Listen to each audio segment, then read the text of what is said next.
Fala galera, chegou a hora da Química aqui no seu canal do SEDUC. Vamos estudar, pegue o seu livro na página 272, abre na tabela periódica e vamos para um novo conceito. Continuando os nossos estudos, já que nós não podemos estar juntos, não nos impede de estudar e adquirir conhecimento. Vamos lá, hoje nós temos dois conceitos muito interessantes, importantes também para a continuidade dos seus estudos de Química. Vamos falar hoje sobre a eletrosfera, a camada que contém a energia negativa. Hoje nós iremos falar sobre a distribuição dos elétrons em camadas. Muito bem, vamos para o quadro aqui. Nós temos um desenho aqui no quadro e vamos tentar entender como acontece isso aí. Se você olhar na sua tabela, essa distribuição está no canto esquerdo, mas nós precisamos compreender como ela funciona.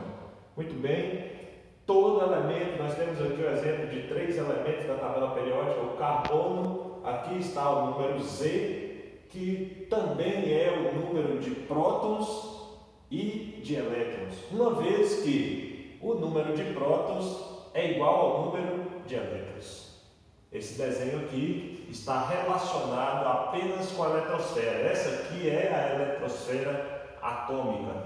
Os elétrons, eles estão dispostos, distribuídos em camadas. E essas camadas, elas recebem nomes. São nomeadas com letras maiúsculas do alfabeto. A camada mais próxima do núcleo é a camada K. Isso aqui é um nível de energia que circula ao redor do núcleo atômico.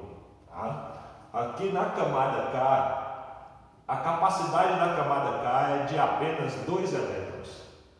É o máximo de elétrons que está circulando próximo ao núcleo. Então a capacidade da camada K é de 2 elétrons. Um pouco mais afastado do núcleo nós temos a camada L. A capacidade da camada L é de 8 elétrons. Até 8 elétrons pode circular na camada L. E seguindo um afastamento, nós temos a camada M, N, O, P e Q. Então um átomo pode ter até 7 camadas eletrônicas. Mas isso depende do número de elétrons que ele tiver.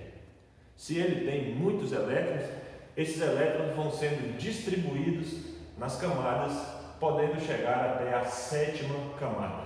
Ok? Aqui está a quantidade de elétrons que cada camada comporta. K2, L8, M18, N32, O32, a camada P até 18 elétrons e a última camada, a camada Q, comporta apenas 2 elétrons. Vamos para o exemplo desses 3 elementos aqui. Distribuindo os elétrons desses elementos aqui. Aqui nós temos o carbono, nós temos trabalhado com o carbono. Eu disse na aula passada que o carbono é um dos elementos mais abundantes na superfície da Terra, um elemento muito interessante para se trabalhar. É o elemento da vida. O carbono, ele tem 6 prótons. E quantos elétrons? 6 também. Por que eu sei que o carbono tem 6 elétrons? É simples, e eu expliquei para vocês na aula passada, se liga, hein? O carbono tem 6 prótons e 6 elétrons, porque a quantidade de elétrons sempre é igual à quantidade de prótons. A menos que haja uma ligação química entre 2 átomos, a quantidade de elétrons sempre será igual à quantidade de prótons. Então, se eu tenho a quantidade de prótons, eu também tenho a quantidade de elétrons. Como distribuir? Eu tenho que ir preenchendo as primeiras camadas. Se ele tem 6 elétrons, então eu vou distribuir 2 para a camada K, preenchendo a primeira camada. Depois que eu tirar 2 para a camada K, como eu tinha 6, tirando 2, vai restar 4 elétrons que será distribuído na camada L. Então assim é que se faz a distribuição eletrônica de cada elétron nas camadas. Vamos para um outro elemento. E eu coloquei esse elemento aqui não por acaso, para chamar a atenção do nome do elemento. O elemento S16, 16 prótons e também 16 elétrons. Que elemento é esse da tabela periódica? Enxofre. Por que enxofre? Já expliquei isso para vocês. Alguns nomes da tabela periódica estão escritos em latim. Então, o enxofre em latim é sulfuro. Por isso, ele é representado pela letra S. Muito bem, vamos aos elétrons do enxofre. Ele tem 16 prótons e também 16 elétrons. Na distribuição desses 16, eu vou preencher a primeira camada com 2.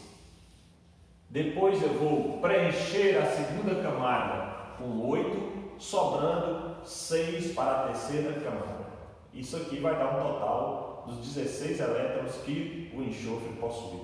2 e 8, 10, 16.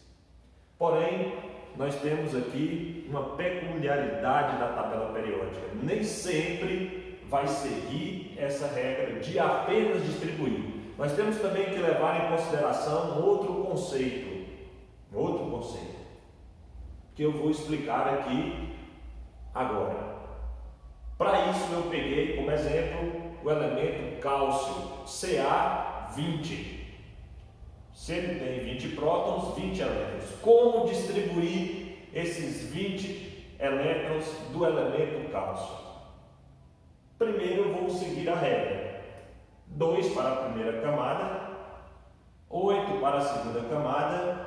Aqui nós temos a peculiaridade, porque até então 2 com 8, 10. Restaria 10 para a terceira camada.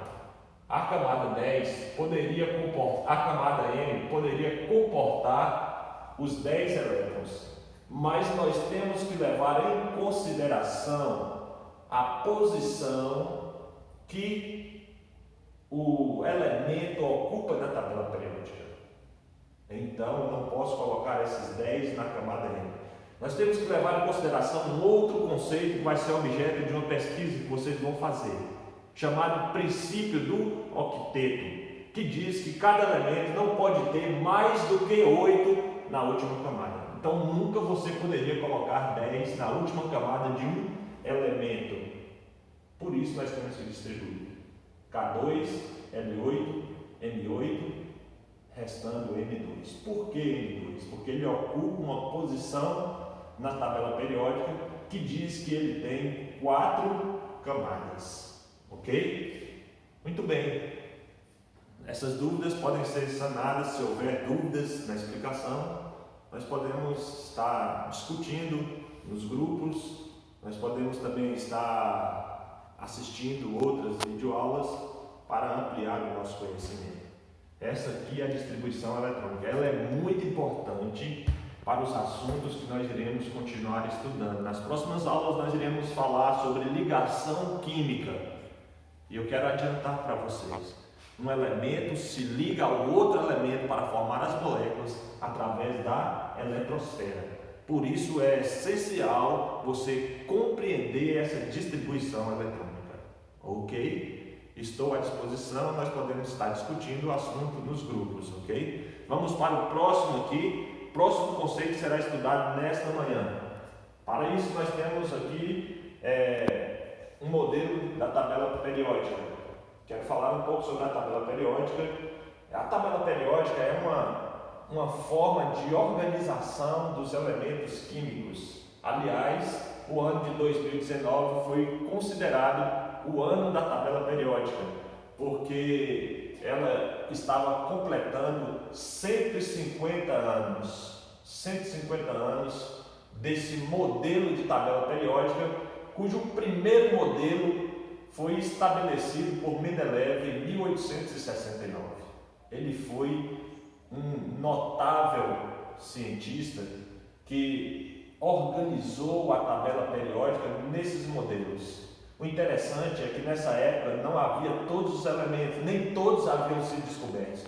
Mesmo assim, Mendeleev organizou os que já haviam sido descobertos e deixou espaço para os outros que seriam descobertos. Ele sabia que existiam outros elementos. Muito bem, vamos falar sobre os grupos e por que ela está organizada com essas cores, ok? A tabela periódica possui 4 grupos de elementos diferentes. Aqui nós temos o grupo do hidrogênio, formado apenas pelo hidrogênio.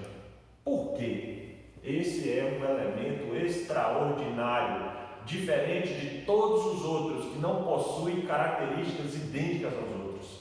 Por isso, ele está sozinho no grupo do hidrogênio. O grupo maior da tabela periódica é o grupo dos metais. Os metais possuem algumas características peculiares. Dentre essas características, nós temos condução de eletricidade. Todos os metais são condutores de eletricidade. Todos eles estão no estado sólido e possuem uma grande força de atração entre suas moléculas. Todos eles se encontram no estado sólido na natureza, exceto o mercúrio. É o único metal que pode ser encontrado no estado líquido. Fora isso, os metais são dúcteis, são maleáveis e eles podem adquirir brilho. São características que fazem com que todos esses elementos estejam juntos na tabela periódica, formando o grupo dos metais. Aqui de azul nós temos o grupo dos não metais, porque eles não possuem características idênticas à dos metais. A maioria deles estão no estado gasoso, eles não são condutores de eletricidade, exceto o carbono, quando está em forma de grafite. É o único que conduz eletricidade. Então essa é uma característica dos não metais, ok? O último grupo que eu quero explicar para vocês é o grupo verde aqui, que forma o grupo dos gases nobres. Como o próprio nome diz, todos eles na natureza estão no estado gasoso. Eles possuem uma peculiaridade. Todos os gases nobres têm a última camada, que é chamada camada de valência, preenchida com o número 8. E é através dessa camada que os elementos se ligam uns aos outros. Como os gases nobres têm a última camada preenchida, eles têm uma grande dificuldade de realizar ligação química. Por isso, todos os metais são encontrados soltos na natureza, ou seja, eles não realizam ligações químicas com outros elementos. Daí, eles estão nessa coluna formando o grupo dos gases nobres. Muito bem, essa foi a aula de hoje, a explicação de hoje. Espero que você possa aproveitar esse conhecimento, espero que você possa também ampliar o seu conhecimento. Lá no grupo eu estarei indicando para vocês uma atividade que será feita no livro. Aproveite, dê continuidade ao seu estudo de Química. Esse é um estudo maravilhoso que pode levar você a um patamar muito superior. Então, um abraço e até a próxima aula.